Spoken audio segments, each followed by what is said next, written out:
Hey there, my name's Mallory. Welcome back to another video. Today we are going to be talking about what I call the priorities triangle, how to make language learning a priority, why you can only have one top priority outside of necessities, and how making health a priority will support you in all of your other priorities. Now, if you're excited about this video, go grab your shot glass because you're gonna need to take a shot every time I say the word priorities. She needs to sort out her priorities. So a little while ago, there was a diagram going around on the internet that had a triangle on it. The original one that I saw was geared toward college students, and at one corner of the triangle, it said enough sleep. At the second corner, it said good grades, and on the third corner, it said social life. And in the middle of the triangle, it said choose two. And the point of this triangle was saying it's not that you can't have all 3 points, but you can only do 2 well. So for these college students, if they wanted to have good grades and also get enough sleep, they were going to have to sacrifice a little bit of their social life. But if by default they hung out with their friends all the time and made their social life a big priority, and then also made sleep a big priority, then their grades might suffer. I like this analogy because it can easily be applied to any stage of our lives. For example, if we are at a stage in our lives where we are wanting or needing to learn a language, that can be one part of the triangle. So language learning or personal study is one part. And then another part is going to be your necessities, right? We have to work and we need to exercise and take care of our health. So that may mean cooking, and it may mean exercising, and it may mean getting enough sleep. So I put the needs at one point in the triangle: working and taking care of your health. And then coming back down here, like I said, we have personal study or language learning. And then that third part of the triangle is a category that I just put other in because I think it's going to be different for each person. Whether that's your social life, whether that's other hobbies, whether that is watching TV, anything that's taking up the majority of your time that is becoming a priority. Maybe it's not something that you've set in your mind and said, I really need to do this, or this is a priority for me, but you're subconsciously making it a priority by doing it every day and letting it take up your time. Whether that is a good thing or a bad thing is completely personal and up to you. Like I mentioned before, it is possible to have all 3, but as it says in the middle of the triangle, you really need to choose 2 that you can do well. So you can do all 3, but you can only do 2 well. And what I've noticed in my own life and observed is that you can really only have one top priority. So for me, the 2 parts that I focus on that I need to do well is 1, the necessities, work and exercise, taking care of myself. And the second priority being personal study or language learning, which leads me toward my must, a topic that I want to talk about later in this video. Which means that even though I do have other hobbies or things that I do in my life, I do watch TV, I do have all those things, I can't prioritize that as much as those 2 other things so that they are getting my best. I'm doing those 2 things well. That's how I reach my goals. If you're seeking out this channel, there's a really good chance that language learning is already a top priority for you. But in case it's not, in case it's in more of a category of feeling like you should study your language or you want to study your language, but you're realizing that you're not very consistent with it, I want you to ask yourself this. What are the things that you are prioritizing the most right now? What are taking that place of your top priority? In this situation, you may have some things that already come to mind, but it also may be something where in your day, you're not necessarily knowingly prioritizing it, but it's taking out a lot of your free time. And so it's becoming a priority without you really knowing it. In this case, if you're trying to figure out how you can prioritize language learning better to stay consistent, what I want you to do is this week, every day, At the end of the day, I want you to make a list of all of the things that you did that day, because that's going to be a really good indicator of, okay, this is when I worked, this is where I prioritized my health, and then these are the other things that I prioritized throughout my day. Or these are the other things I did throughout my day and therefore became priorities. And I want you to be really honest here. I know for me, I tend, when I do these kinds of lists, I tend to only write down the things that make me look good, because I'm a little bit ashamed of some of the things that I actually do. And this may not be the case for you, but like I said, sometimes it is the case for me. So you never have to show this list to anyone. Therefore, I really want you to be honest. I really want you to write down what you're actually doing so that you can see in your day what you are prioritizing. And then after the week's over, you can see what are common themes and what you need to cut out or cut down on in order to make language learning a priority for you.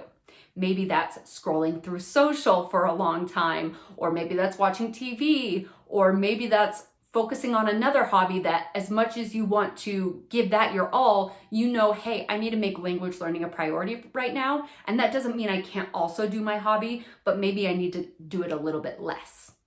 A lot of the time when the concept of you can only have one top priority is presented to people, they start to think, well, you know, I want language learning to be my top priority, but I also need to take care of my health. And I also need to exercise. So shouldn't be taking care of myself be my top priority? And the answer is yes, okay? But health should be a default top priority. So that's why I put it in the same category as work, right? We can't, making language learning a priority is important, but we also need to show up for work, because that's where we make our money and our livelihood, and it allows us to focus on other things, right? So I keep health in that same category. It's not a priority, it's a must. It's something that we really need to incorporate. And I know not all of us have perfect exercise routines, including myself. But putting exercise and eating well and making sure you get enough sleep at just a high of a necessity as working allows you to get more out of your top priority. So, for example, if you are exercising in the morning, you're going to give yourself more energy to focus and be aware at work. If you are eating healthy foods and getting enough sleep, it allows you to wake up and feel refreshed, and for your body to feel in good health, which allows you to focus and get more out of your personal study. So those are just a couple of reasons why health is so important. But something that I always come back to is the mind-body connection. If we are not taking care of our bodies, our minds are going to be affected. We're going to have more brain fog. We're going to think a lot slower. It's going to be hard to focus. And we're really just going to be so tired and so drained that it's really going to be hard to get the most out of our study sessions and show up and be our best at work as well. So putting our health first is very important. The last point that I want to talk about when it comes to priorities is how you can identify your top priority. So I've been talking about language learning a lot here and making language learning a priority because that's what I focus on in my channel. But if you're trying to ask yourself, what is my top priority, or why should language learning be my top priority, this is what you need to assess. So I mentioned earlier the concept of must. And there's a really cool book that is one of my favorite self-help books that I've ever read. I think it might have even been the first self-help book I've ever read. And if you're not into self-help books, that's okay. I'm just going to explain the concept to you. But essentially, I've actually got the book here with me. It's this one. This book is called The Crossroads of Should and Must: How to Find and Follow Your Passion. So for me, my passion is a big driver and motivator in my life. And getting to and working toward my passion and reaching my goals, in doing that, there's a lot of things that I need to do to reach it. A lot of different types of things that I break down into smaller goals to make it more achievable. And one of those things is language learning. And I know a lot of the time, I mean, I've mentioned this before and I'll say it again, there are a lot of people that study languages for fun, that really enjoy it. But there's also a lot of us that study languages, maybe even English, because we need to, or we feel like we should, or it's going to open up other doors for us to eventually reach our goals or work toward being the best at our passion and the thing that's really important to us. So, the last point that I want to address is making language learning a part of your must. In that book, Elle Luna defines the difference between things that we feel like we should do and things we feel like we must do. So for her, shoulds look something like, I should make this much money, I should work this type of job, I should do this, I should do that. But her must was painting. Like, she just felt like she must be an artist, she must paint, and she made that a priority for her, and it became her life's work. And following that passion, following that must, is what allowed her to feel and be her truest self. So I'm not saying that studying English or studying a language is going to be your must, is going to be your full passion. Maybe it is, and if so, rock on with your bad self. But if not, I want you to think about it in the context of a stepping stone towards your must. Okay, maybe language learning and that personal study time is a top priority for you because you know the easier or the faster that you make it a consistent practice in your life, and the more you prioritize it, the faster you're going to reach your goals and be able to move on to the next stepping stone toward your passion or your must. Maybe it's a big supporter of your must. So that is how you identify your top priorities. Ask yourself, what is my must? What is the thing that I just feel like I really need to do? Not what everyone else says I should do, not what my parents say I should do, not what my boyfriend or husband or partner says I should do. What do I want to do? What is my must? What am I pulled toward? And whatever that thing is, that needs to be your top priority. Or if there is something that's going to help you reach that, that needs to be your top priority so that you can keep making progress toward that thing. I hope this was helpful in helping you understand how you can make language learning a bigger priority and how priorities are really organized. And I just want you to keep coming back to that triangle.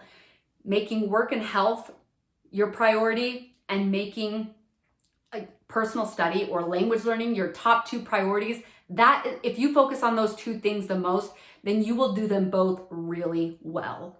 And it's not that you can't do other things. It's not that you can't have those in your life. I'm not saying, hey, get up, exercise, go to work, study languages, go to sleep, repeat. No, that is not how that works. You are going to have other things in your life. But making it a priority, even if it's just for a short time a day, and doing those two things well will help support you in other areas of your life, and you will reach your goals so much faster. So with that said, thanks for watching this video. If you like this content, share it with a friend or someone that you really think would find it valuable. Subscribe, and until next time, happy language learning. Bye guys.